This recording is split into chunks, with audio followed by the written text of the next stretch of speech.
Okay, well, there was a recent case in the news that just before Christmas, a guy um, had an engine failure in a little aeroplane near Los Angeles somewhere, and he decided to just jump out and with his parachute and let the airplane crash to the ground. And he's a YouTuber. He's got nearly 1 million views, and he had cameras out on the wing and camera on the dashboard here, and a camera behind him in the cockpit, a camera on the tail. So it was generally sort of suspected that it was a stunt. It wasn't actually a real accident where he just decided, I'm bailing out. Because these aeroplanes will glide, okay, for a long, long way when you have an engine failure. So we're going to have an engine failure now, and we want to discuss the water. So where's my little wand? There it is. Pull that. Okay. Oh no, engine failure. Change tanks. Fuel pump on. Let's try cranking it. Carburetor heat on. It's not going to do it. We're trimming for the glide. Mayday. November 172 Sierra Papa with engine failure. Repeat, engine failure. I'm going to try and glide and land somewhere. So we're not going to just open the door and bail out. That wouldn't be an option, okay? Obviously, if the aircraft was on fire or the wing had come off and you had a parachute, then yeah. But look, our airspeed is dwindling. We really have to make sure we trim for the glide. Okay, so we're winding. There. 60 knots. Right, where are we? Okay, where's the wind doing? The wind is behind us. The aerodrome is over there. We could probably make it from here. Or do you want to glide over water? Is there anywhere else? There's plenty of fields here.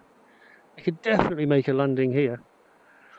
But do we want to try and risk getting over to the airport over the water? Well, I'd say no. I want to go over the land.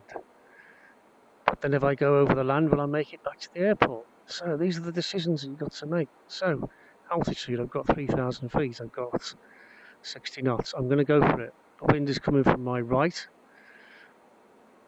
Got to be thinking of this all the time. Now the guy in Los Angeles who jumped out of his plane, he was at something like 9,000 feet. He could have stayed gliding for ages. Now I've got Fort George there. Look, I'm overhead the finger on the North Shore. So I've just got to maintain 70 knots, and everything should be hunky-dory. Will I make it? You see, this is what you've got to think about. Do I want to head for Fort George and then follow the coastline around and hope I can still have enough altitude to make it to the airport, or not? What do I do? Or do I just land on this side? I mean, different pilots will think different things. You know, this side's a very safe option, but then you've got the added option of, you got to think what's going to happen later. So these are all thoughts running through your head. You're thinking of a lot of things all at once. So I'm heading towards Fort George here. I've got my airport in sight. I don't want it to get too far out. Altitude, I've got 2,200 feet. I need to start turning towards the airfield. Worst case scenario now is we're going to get wet and go swimming. We don't really want to do that. So I want to be as close to the beach as possible. Now I'm down to 2,000 feet. I'm going a bit slow. I need to blow the nose a bit to get that 70 knots to get my best glide angle. Flaps are up. I've got no flaps down whatsoever. I'm continuing to try to get this engine going. I'm pushing all my buttons in, all these circuit breakers. I'm looking down, fuel pumps on. Try it again on the key. It's not going to work. Okay, so we have to commit ourselves to an engine off landing. Air traffic might be talking to us. Yeah, we can talk to them if we've got time.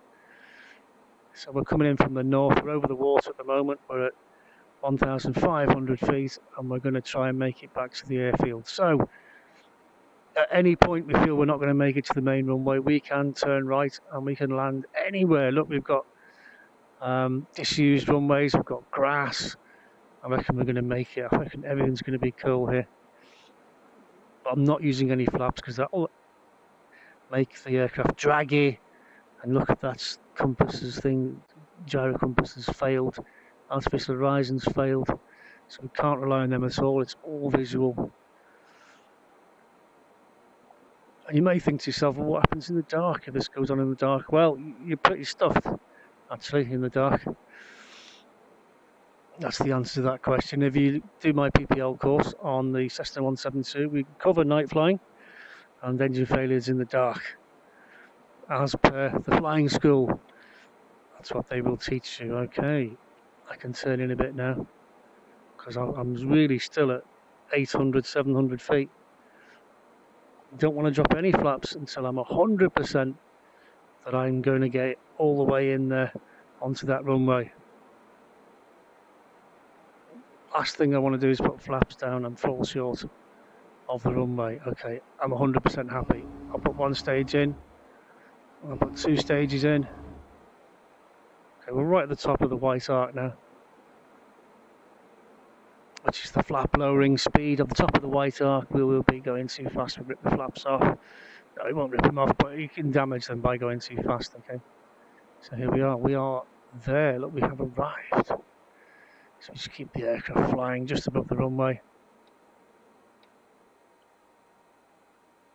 Wait for the stall warner, and she stalls straight on to the ground, and we're on the brakes. We can put all the flaps down. Aircraft has stopped. We made it. Engine failures, like I say, the most dangerous one to sum it all up is the takeoff. Okay, we run out of runway, we can't land back on the runway, and the engine fails. That's the most dangerous time. That's when we're going to get killed. Okay, that's the most dangerous part, and the higher we get, the safer we are. Thanks for watching.